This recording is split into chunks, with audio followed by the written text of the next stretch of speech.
ایک دور دراز سرزمین میں جہاں سفید پہاڑ سورج کی روشنی میں چمکتے تھے اور رات کو محل کی فصیلیں چاندنی سے نہا جاتی تھی، ایک عظیم سلطنت قائم تھی۔ یہ سلطنت اپنی طاقت، نظم اور دولت کے لیے مشہور تھی، مگر اس کی اصل پہچان اس کا شاہی خاندان تھا۔ اس سلطنت پر ایک بوڑھا بادشاہ حکومت کرتا تھا۔ عمر نے اس کے کندھوں کو جھکا دیا تھا، مگر اس کی آنکھوں میں اب بھی ایک گہری سمجھ اور تھکن ملی ہوئی تھی۔ اس کے پاس دولت کی کمی نہ تھی، فوج کمزور نہ تھی، مگر ایک فکر دن رات اس کے دل میں پلتی رہتی تھی: تخت کے بعد کیا ہوگا؟ بادشاہ کی 2 بیٹیاں تھیں، دونوں ایک ہی محل میں پلی بڑھیں، مگر دونوں کی دنیا الگ تھی۔ بڑی شہزادی، جسے محل کے لوگ دل ہی دل میں سنگ دل شہزادی کہتے تھے، حسن میں بے مثال تھی۔ اس کے چہرے پر ہمیشہ وقار اور آنکھوں میں غرور کی جھلک رہتی۔ وہ آئینے کے سامنے کھڑے ہو کر خود کو دیکھنا پسند کرتی تھی، جیسے دنیا میں سب سے قیمتی چیز وہ خود ہو۔ اسے ریشمی لباس، قیمتی زیورات اور لوگوں کا جھک کر سلام کرنا اچھا لگتا تھا۔ اس کے نزدیک حکومت کا مطلب تھا حکم دینا اور اطاعت کروانا۔ بادشاہ کی چھوٹی شہزادی اس کے بالکل برعکس تھی، نرم دل، کم گو اور گہری سوچ رکھنے والی۔ وہ محل کے شاندار کمروں کے بجائے باغ کے کونے میں بیٹھنا پسند کرتی تھی۔ اسے لوگوں کی باتیں سننا اچھا لگتا تھا، خاص طور سے ان لوگوں کی جو محل کی دیواروں کے باہر رہتے تھے۔ اس کی آنکھوں میں غرور نہیں، سوال ہوتے تھے: اگر میں تخت پر بیٹھی تو کیا میں واقعی سب کے لیے کچھ بدل سکوں گی؟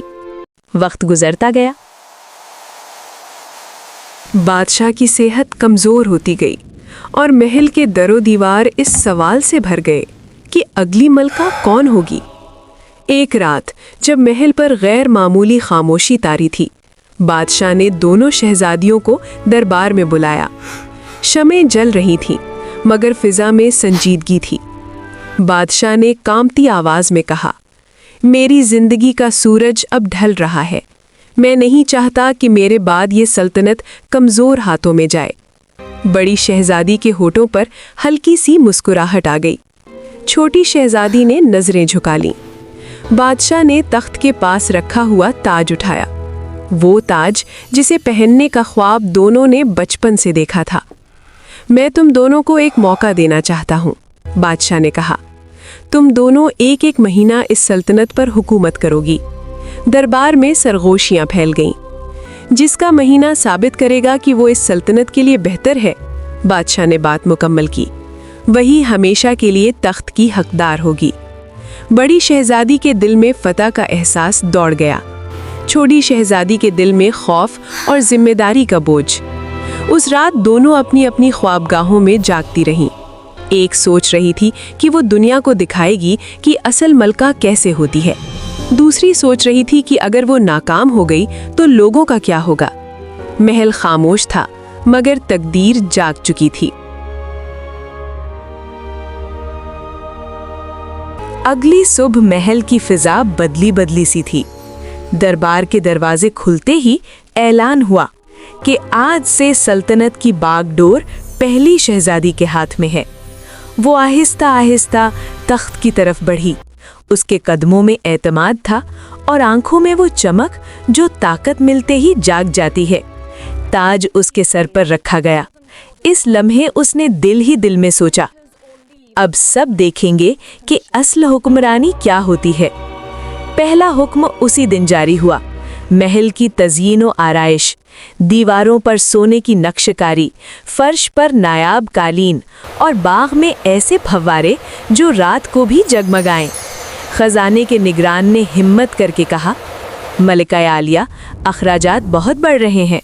شہزادی نے ایک سرد نگاہ اس پر ڈالی۔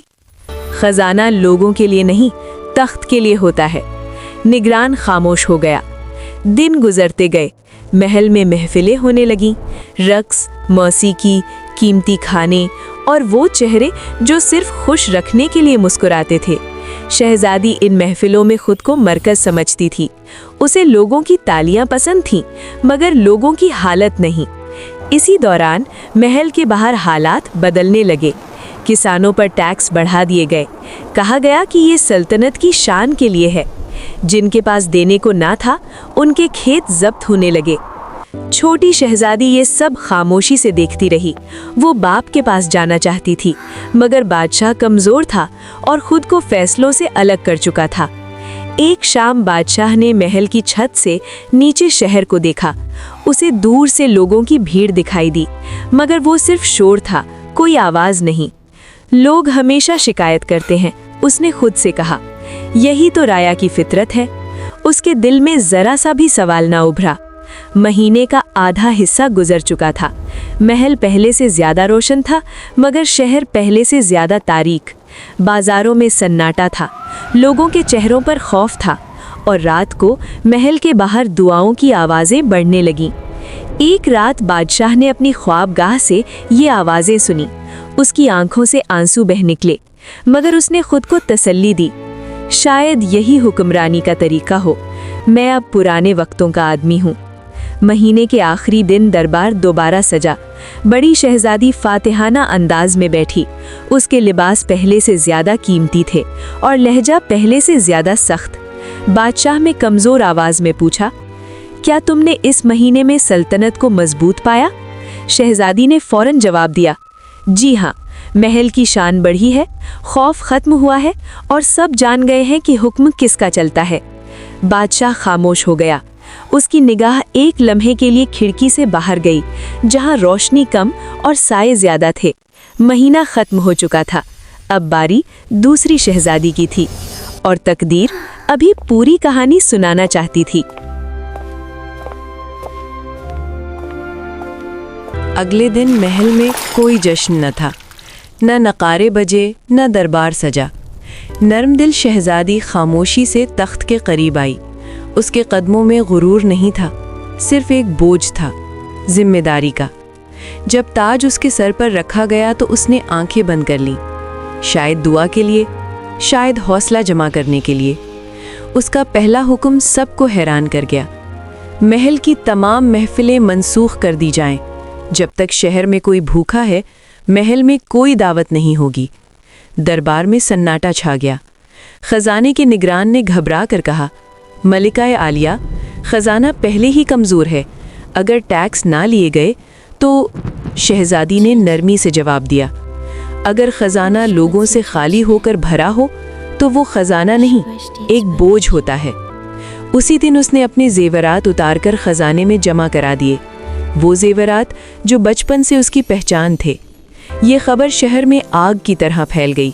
लोगों ने पहली बार महल की तरफ उम्मीद से देखा। शहजादी रोज महल के बाग में नहीं, बल्कि शहर की गलियों में चलती। वो सवाल करती, सुनती और खामोशी से याद रखती।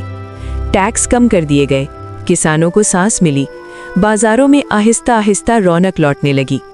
कुछ दरबारी नाखुश थे, वो सरगोशियों में कहते, ये नरमी सल्तनत को कमज़ोर कर देगी।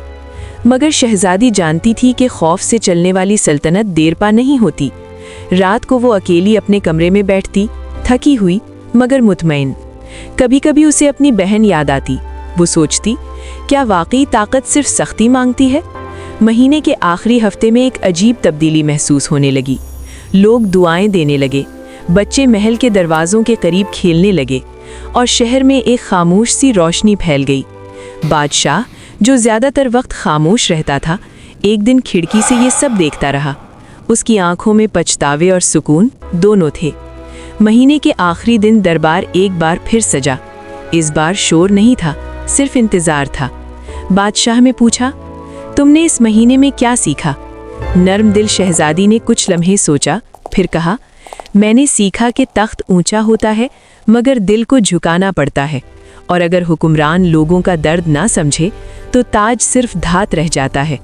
दरबार खामोश हो गया। बादशाह ने आंखें बंद कर लीं।